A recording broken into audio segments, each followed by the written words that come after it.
মালদার মানিকচকে ত্রাণ বিলি নিয়ে চূড়ান্ত বিশৃঙ্খলা।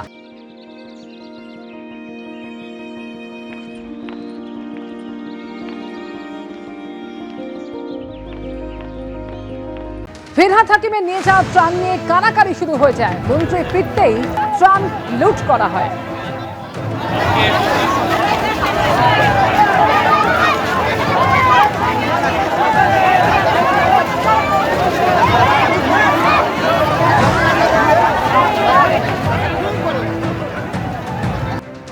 এবার দেবদার ছবি দেখাবো, যেখানে বন্যা পরিস্থিতি দেখতে কেন্দ্রীয় মন্ত্রী ও বিজেপি রাজ্য সভাপতি সুকান্ত মজুমদার পৌঁছে গিয়েছেন।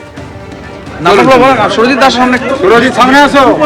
কুপন দেওয়া আছে, কুপন একজন কালেকশন করো। এই কুপন যাদের দেওয়া আছে এখানে এসে লাইন দাও। লাইন এদিকে আছে তো, লাইন আছে তো দাদা। আচ্ছা আচ্ছা ঠিক আছে, ওইখানে লাইন দাও, কুপন যেগুলো দেওয়া আছে লাইন লাইন।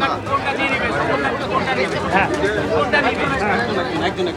একজন দাঁড়িয়ে কুপন নিন, বাকি দাদা কোটা নিমে ফাঁকা করে দাও, নিয়ে বেরিয়ে যাও। এদিকে এদিকে এদিকে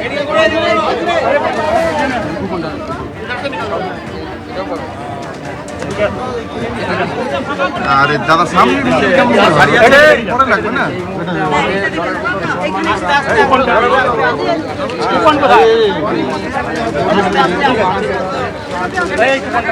নার্স মার খাওয়ার পর সাগর দত্ত মেডিকেলে এবার নিরাপত্তায় জোর দেওয়া হলো। গতকাল বৈঠক হয় এবং সেই বৈঠকের পরে নিরাপত্তা জোরদার করার বন্দোবস্ত, যেখানে কনস্টেবলের সংখ্যা বেড়ে হলো 12। এদের মধ্যে 4 জন মহিলা কনস্টেবল রয়েছেন। মোট 44 জনকে মোতায়েন করা হয়েছে।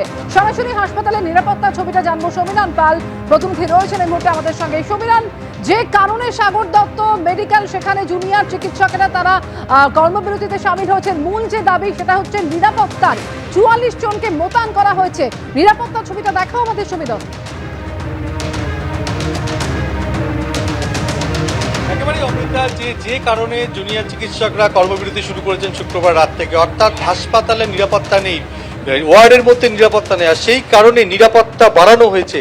এবং যেটা ব্যারাকপুর পুলিশ কমিশনারের সূত্রে বলা হচ্ছে যে মোট 12 জন কনস্টেবল বাড়ানো হয়েছে, অর্থাৎ তার মধ্যে 4 জন মহিলা কনস্টেবল রয়েছে এবং 4 জন অফিসার বাড়ানো হয়েছে। এই মুহূর্তে পুলিশ কর্মীর সংখ্যা বেড়ে হলো 44। এর আগে ছিল 28, অর্থাৎ 16 জন কনস্টেবল ছিল, 4 জন অফিসার ছিল এবং 8 জন সিভিক ভলান্টিয়ার ছিল। অর্থাৎ পুলিশ কর্মীর সংখ্যা বাড়ানো হয়েছে এবং তার পাশাপাশি সিসিটিভি নজরদারি বাড়ানোর কথাও বলা হয়েছিল আন্দোলনকারীদের তরফ থেকে। গতকাল বৈঠকের পর পুলিশ কর্মীর সংখ্যা বাড়ানো হয়েছে, কি বলবেন? আরো 12 জন কনস্টেবল এবং 4 জন অফিসার বাড়ানো হয়েছে। কি দেখুন, যতক্ষণ না আমরা কিছু ভিজিবল চেঞ্জেস দেখতে পাচ্ছি, পুরোটাই আমাদের মিথ্যে প্রতিশ্রুতি হিসেবেই মনে হচ্ছে। আমরা কালীঘাটও গেছিলাম, কালীঘাটেও আমাদের বলা হয়েছে তোমাদের সিকিউরিটির জন্য আমরা প্রচেষ্টা করছি, কিন্তু যা হয়েছে আপনারা সবাই দেখলেন। পরশুদিন যেটা হয়েছে পুলিশের চোখের সামনে, র্যাফের চোখের সামনে এবং সিকিউরিটি গার্ডদের চোখের সামনেই হয়েছে। বা ওরা না 12-13 জন মিলেও 15-20 জনকে আটকাতে পারেনি। তো এই মিথ্যে প্রতিশ্রুতি দিয়ে আমাদের আর কোনো লাভ নেই। আমাদের সাথে যে কনফিডেন্স বিল্ড আপ করার কথা ছিল, সেই জিনিসটা কিন্তু একেবারেই হচ্ছে না। এবার কি করে কনফিডেন্স বিল্ড? পুলিশ কর্মীর সংখ্যা বাড়ানো হয়েছে, তাতে কি? পুলিশ কর্মীর চোখের সামনেই তো এসব হয়ে যাচ্ছে। পরশুদিন যে সাগর দত্তের ঘটনাটা হয়েছে, তখন তো অ্যাডিকুয়েট পুলিশ কর্মী ছিল ওখানে, 15 জন ছিল। ওরা 15 জন মিলে 20 জনকে আটকাতে পারলেন না। ওদের চোখের সামনেই আমাদের বোনের ওপর রেপ থ্রেট দেওয়া হচ্ছে।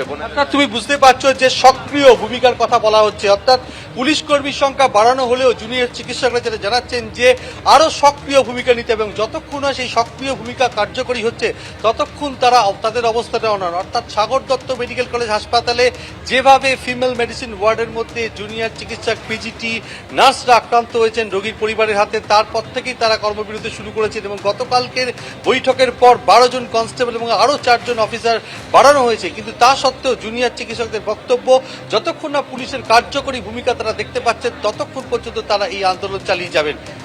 ধন্যবাদ সমীরণ তোমাকে।